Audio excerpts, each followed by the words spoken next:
Hello everyone, Steve is here. So this is day 18 of me sharing my learnings and explaining things in English. As I'm preparing for PL 300 exam, topic for today is uh, model data with Power BI. So those who doesn't know, we have completed two models, that is prepare data for analysis with BI and manage workspace and dataset in Power BI, that is Power BI service. So we have completed data preparation and Power BI service part. So we are moving to the modeling part now. So in modeling, we are going to cover the entire topic today. So entire model. So that is describe Power BI data models. So as a common practice, we are skipping the introduction, but you don't have to skip the introduction. Go to the Microsoft website and feel free to read the introduction. So we are going to discuss about star schema design and in analytic queries, configure report visuals. So these are the three topics we are going to cover today. And with this, we're going to the Notion. Yeah. So let's go to the star schema design. So what is star schema? So it contains a table, not a table, many tables. So fact tables and dimension tables. So fact tables will be at the center, and this is the visual representation of the star schema. Fact tables will be in the center, and the dimension tables will be surrounded by the fact tables. So it will be look like a star shape when you model the data. So it is. That's why it is called star schema. So let's see what is fact table. A fact table stores rows of business events or observation such as sales orders, and it is summarized in analytic queries to produce insight like sales and quantities. So basically it is a table. uh, Basically it has more rows and not more columns, but it will have more rows as it is a aggregation of business activities. So it will be having like a daily day-to-day sales and quantity sold, things like that. So it is called fact table. And what is dimension table? So dimension table is quite opposite to the fact table. And dimension table describes the business entities like people, products, or dates within a unique key column and descriptive fields for filtering, grouping the fact table data. So basically, dimension table provides a meaning to the fact table. It will have the what do you say? It will have the mm, uh, categories or something to filter the data in the fact table. So you want to tell the sales by country or sales by region. You can use the dimension table to model the data, and you can filter and group based on the dimension table. So dimension table is basically used to filter the data from the fact table. So it is a common practice to use a fact table and dimension table for normalization of data. So it is not good to have every um, dimension table and fact table in the same table, because it will be contains some duplicates, and it is not good for data integrity. So it is a common practice to have a fact table and dimension table. So this is the basic comparison, fact table and dimension tables. So let's see the characteristics first and model purpose. So the what is the core purpose? Stores business entities. It stores business entities as we discussed before.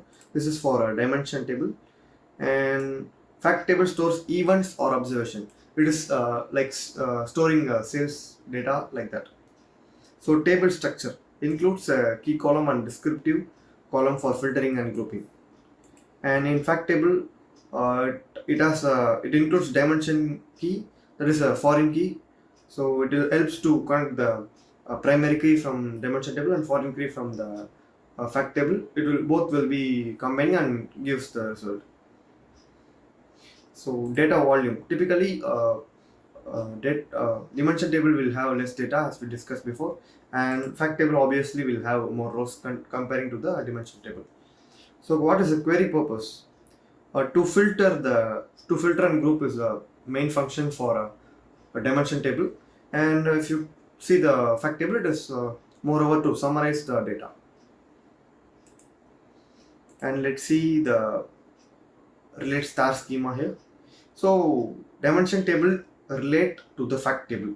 So it will be connecting to the from dimension to fact table, and we have one to many relationship. So basically every dimension table will have a unique items. So it may be a product ID or a product name. So it will be very unique. It will be connecting to the many what it.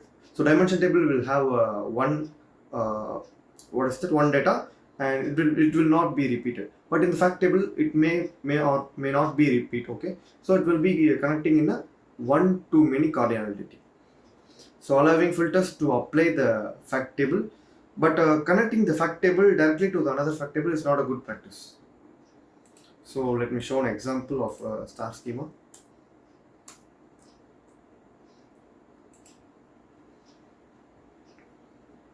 So this data model is given by the Microsoft website itself. So if you want to uh, practice with this dataset or this data modeling thing, you can go to the Microsoft website and you can take this for the PBAX file. So I've set all this and keeping this here. So as you can see here, there is a fact table in center and surrounded by the dimension tables. So it is looking like a star, right? So it is looking like a star in shape. So it is called a star schema. So this is a basic explanation. So with this we are completing the star schema. Let's move to the analytic queries. So what is analytic queries? Analytic query in Power BI retrieves result by filtering, grouping and summarizing data through the report visual without needing to write a DAX query. So it is a common practice to write DAX query to find some complex summarization, but analytic query is a Power BI option that filters, group and summarize the data without writing DAX queries. So let me see this in detail. So what is filtering? Filtering targets relevant data. So if you want to see a particular data, you can see only the data. This thing is possible because of filtering. So it is filtering is in three types. That is the report filtering, page level filtering, and visual level filtering. And it also includes row level security. That is a different topic. It is a Power BI service topic. So within the Power BI desktop, you have three levels of what is it? Filtering option. One is report page, and another one is visual filtering. So after filtering, how would be the data or table looks like? So in a region, here this column is this table is filtered only by North America. So in this example, the filtering is applied to the region. It is region and shows only the North America. So it is filtered by the country. So it is only showing the North America. So let's see the grouping. Grouping divides the query results into group. So actually, if you are having multiple groups and different values for it, and combining all those in a single one is called grouping. And as you can see, there is a in region here now the North America, and the Europe and the Asia. All these are combined in a group, and the total sales amount for these are 3,500, 2,400, and so on. Like this, this is the way of grouping. And what is summarizing? Summarizing generate a single value. Okay, often using methods like a sum count will be showing that single value. If you want to derive a complex summarization like a percentage year-on-year change and monthly revenue growth, like that you will be having to calculate the DAX function. So for this, the example is, so here the total sales amount is summarized in a way like every amount is calculated in a single value, and the average quantity is also calculated in a single value, right? So this is summarizing. And yeah, and the next topic is configure report visual. So what is configuring a report visual?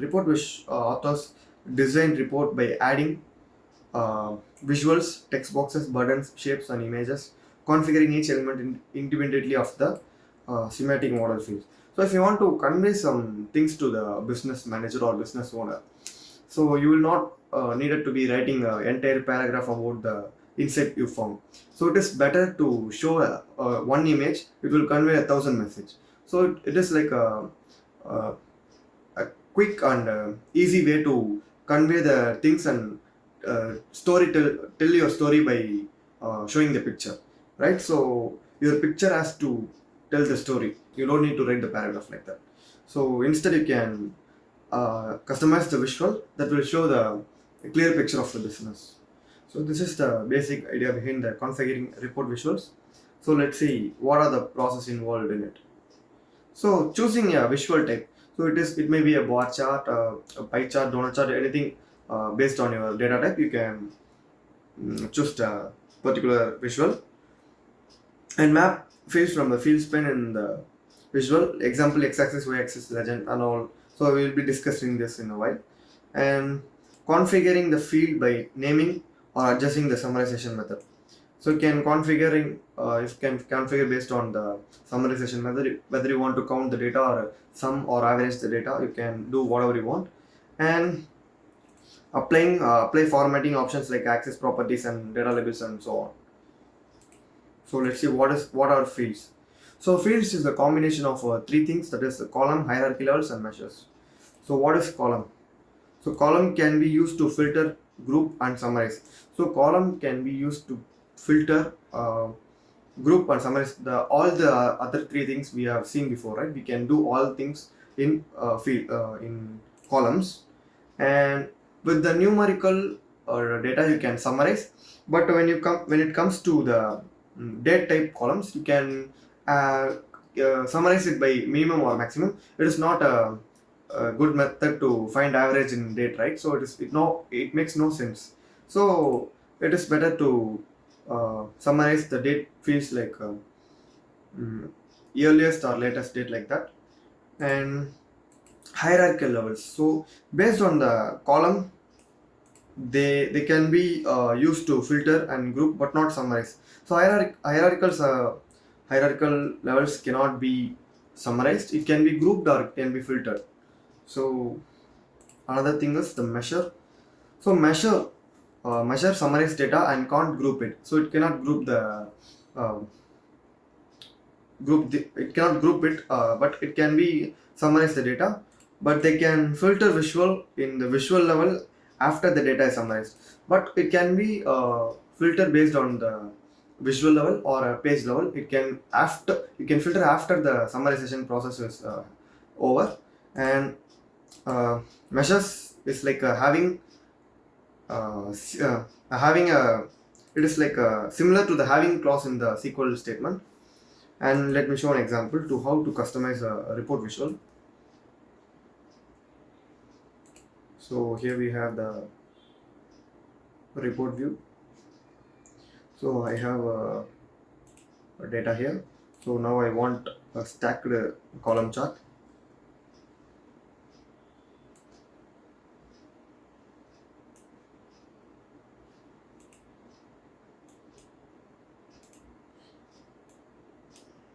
For explanation purpose, I make it this so big, and I want the columns to be in the x-axis. I want date, and I want to show the total sales by date.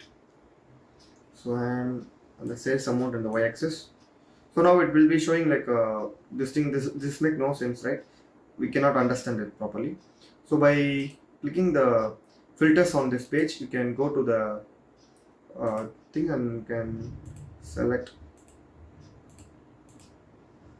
only the 2020 filter. So it is now the day. Sorry, I don't want to. So I want to not uh, classify this based on the date, but on month. So I have to have a month here. So this is now it's 2017, 18, and all. So I want to see only the 20 data. So fiscal year 20. So now the filter is for this page is only for fiscal year 2020. So I have the from July to June, I guess. And now I want to do a summarization. Let's see how to do it. So here the sales amount is all right. So I can go to the filters on this visual and click greater than and go to, so if the sales is greater than 5 million, then only show me. I'm going to say that. So if the sales amount is greater than 5 million, and I have to click apply. Apply filter is most option is the important option here. We have to click it. If we don't click or if we forget to click it, it will not apply in the visual. So apply filter. So after applying it, it shows only the month where the sales amount is greater than 5 million. So this is how you use summarization and fields in the visuals. So that's it I had for this video, and we have completed the first module in model the data. So if you are an expert watching my video and find any mistakes or miscommunication, please let me know in the comment section. I'm open to learn from everyone. Thank you.